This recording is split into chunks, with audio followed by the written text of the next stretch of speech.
Hey everybody, it's Justin for the Missing Stamps YouTube channel, and today I have an out of this world project to share with you using some fun puppety aliens. We're going to be using the Hello from Mars stamp set along with the EIEIO frame die set to make this really fun creation. I am pulling in a piece of light yellow cardstock along with some blue cardstock, and I'm going to be using the stitched rectangle and the slightly larger rectangle on these two pieces of paper. So here you'll see how I have them die cut out, with the stitched rectangle being the yellow cardstock. Also, taking a piece of white cardstock, I am going to die cut out the sentiment using the EIEIO word die cuts, and I am going to just die cut out NOPE to spell out nope. I think it's just going to be a really fun and quirky sentiment, and I think it's going to really add some fun sass to this project as well that's going to complement these little puppety aliens quite nicely. I like to tack down my letter die cuts with some mint tape. This is by scrapbook.com. And then in addition, I am going to be die cutting using the largest rectangle from the EIEIO frame die set. This is a 4 1/4 by 5 1/2 rectangle die. And we're going to use this to die cut a piece of gingham plaid pattern paper that I have in my stash that's just going to help complement our color scheme for this project very nicely. Now, going back to the light yellow stitched rectangle, I am going to pull in some mustard seed distress oxide ink and use a foam blending tool around the outside edges of this die cut just to help give it a little bit of a distressed look and just get a nice ombre transition of color. So I'm going to work my way around all four edges of the rectangle, and then once I'm happy with the coverage of the mustard seed ink, I'm going to put my blending tool off to the side and pull in a squeezed lemonade blending tool because this is a lighter yellow. It's pretty close in color to the color of the paper itself, and I'm just going to use it to help blend that mustard seed more easily into the paper. Next, I'm going to pull in the lava lamp stencil, and we're going to use this on the panel and just tack it down with a little bit of some mint tape just to get that nice low tack adhesive to help hold the stencil in place. I am going to pull out some mustard seed distress ink. This is the distress ink, not the oxide ink, and using a blending brush, I'm going to go over the stencil to get a darker stencil look with the ink. I'm using a brush instead of a foam blending tool because the brush bristles really get into the little edges and the little nooks and crannies of the stencil to get a nice clean coverage. So once I cover the entire stencil with that mustard seed distress ink, we've got a really nice stenciled effect onto our background and some great yellow colors. Of course, I want to put a little bit of paper splatter on as well, so we're going to use liquid snowflake white and also opaque white paper splatter and get that splattered on top of our background.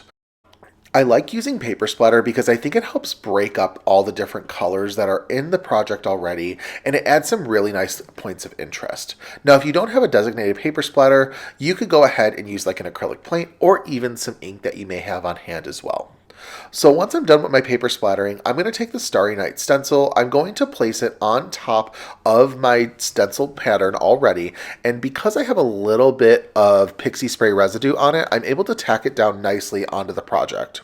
I am going to use some Prom Queen Astro Paste and use just one of my palette tools to spread the Astro Paste on top of the stencil and get some really nice coverage. You're going to want to make sure to scrape it down to make sure that you're getting inside all the stencil bits, but also not overusing the paste either, because you can reuse anything that's in excess later. So here you can see how the panel is going to turn out, and I think that it's super cute and it's got a lot of color. So we're going to set that aside to dry and pull out the Hello from Mars stamp set and work on coloring up our images. Now I am stamping this in an alcohol safe ink, so once I get my images all stamped out, I am going to color them up with some Olo markers. I am actually going to pull in Olo instead of Copic, which is kind of out of the ordinary for me. I often in the past have pulled in my Copic markers a lot, but I've slowly been building my Olo collection, and I really like how some of these colors are blending together. So we're using some of the RV markers to color up one of the puppet aliens, and then I'm also going to be coloring up the other one in a blue-green palette. They're going to coordinate with each other really nicely, and we're also going to be pulling in some yellows, some oranges, and some grays as well. So we're really going to punch home all of the different colors of the background of this card to make everything coordinate really nicely. I am giving one of the puppets some yellow eyes, but the second puppet is going to have lighter eyes that we're going to use for it. Now, I have used the same sort of coloring strategy with my Olo markers that I use with my Copic markers, and that is that I enjoy putting down the darkest marker first, building towards the light, and then once I've gone through my colors once, I like to repeat it from the beginning and do the process a second time.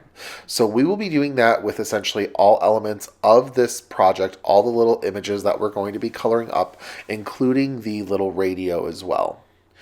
I also have noticed when comparing my Olo markers to my Copic markers that I think that the brush nib of the Olo markers has a little bit more, I don't know if flexibility is the right word, but it does have a tendency to move a little bit more freely than the Copic brushes do if you're using one of the Copic sketch markers. Now, depending on your coloring type, this may be a good thing. This may be something that you need to work on a little bit. I just consider it a little bit of a learning curve, and so whenever I pull out my Olo markers, I know that I have to just give myself a little bit more control over my markers. But one thing I've really been enjoying is that the Olo marker barrels are black as opposed to all the Copic markers being white. So I'm able to not really get a super dirty marker when I'm done cleaning. I have a tendency when coloring that I hold my marker pretty close to the nib itself, so that ink from the nib does have a tendency to get on my fingers, and then it transfers to the white and gray portions of my Copic marker barrels.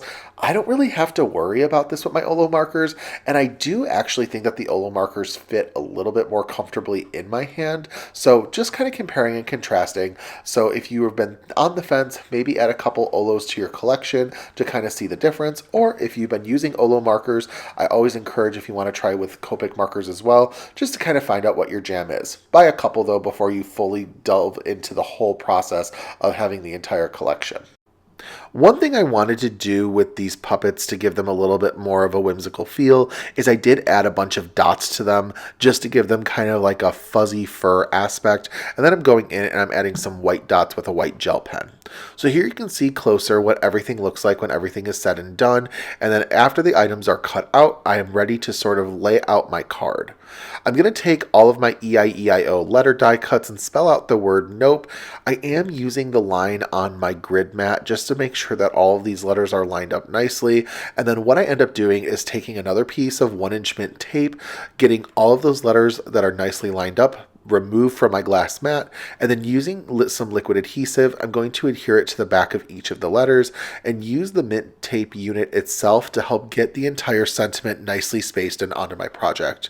This is a great tip when working with letter die cuts to make sure that you're not working with each letter individually to place them and that you're moving them in one nice level unit. I do like to use some sort of a straight edge to help hold all the letters in place when I remove the tape, and an acrylic block does just that for me. Next, I'm going to use Party Dress ink. This is by Catherine Pooler, and the Catherine Pooler inks are a go-to of mine when I'm wanting to stamp out sentiments using an acrylic block. There are a bunch of fun sentiments on this Aliens from Mars stamp set that I wanted to add for little background embellishments, and I've got little ones that say yip and yup, and we're just going to go ahead and add them in this Party Dress ink all over this background, and I'm just going to kind of treat it as an extra embellishment. This background, of course, is fully dry. You do want to make sure that when working with any sort of a paste, that your pastes are fully dry before you work on them. You don't want to get too overexcited and start working with the still wet paste background, because you're probably going to end up ruining it and it's just not going to make you very happy. So try your best, be a little patient, and just wait it out, and then you're going to have a beautiful background that's going to be ready to go for your crafting. So I am stamping out all of these little sentiments, and honestly, because we've got some glitter going on, all of these extra sentiments, I am not even going to put any sort of embellishments further onto this card. I'm kind of treating these little mini sentiments as those extra embellishments, because I do think if I start adding more sequins or enameled dots, it's going to really be like an overwhelming and obnoxious card. And I'm trying not to make it too crazy while still having it be like a little bit out there at the same time. Got to find a little bit of a balance, right? So using some foam tape strips, I'm going to begin the process of putting all of my colored and cut out images onto the background of my card. So using them, I have everything nicely in place to get really good coverage to make sure they're nicely supported. And then once I'm happy with the placement of my colored up images, I'm going to put some liquid adhesive on the back of this panel and adhere it directly to that slightly larger blue rectangle that we die cut towards the beginning of this video. After that's nicely adhered, I use liquid adhesive once again to adhere it to my light blue gingham plaid background. And here you can really see all of those colors coming into effect. We've got some pink with the Prom Queen Astro Paste. We've got yellow with the main background that we ink blended and stenciled, and a lot of blue coming in from our different outer layers of the card. Using liquid adhesive, I'm going to adhere my entire card panel unit to an A2 sized card base that I had scored and cut in advance. Once I get that nicely in place, like I had said, I'm not doing any sort of additional embellishment. It's going to mean that my card is entirely completed. So thank you so very much for stopping by the Miss Ink Stamps YouTube channel today for a little bit of out of this world inspiration. I hope that these aliens from Mars make you smile and maybe even inspire you to get into crafting and create something that you feel is out of this world with your favorite Miss Ink Stamps projects. Now, don't forget, I do have the products that I used in today's video listed below for your shopping convenience. Any of the links below, they may be affiliate links, and if you do use them, they help support me in my crafting at no additional cost to you. You can follow me on all socials at JustinOat by Justin, and thank you guys so much for stopping by. I can't wait to craft again with you really soon. Goodbye.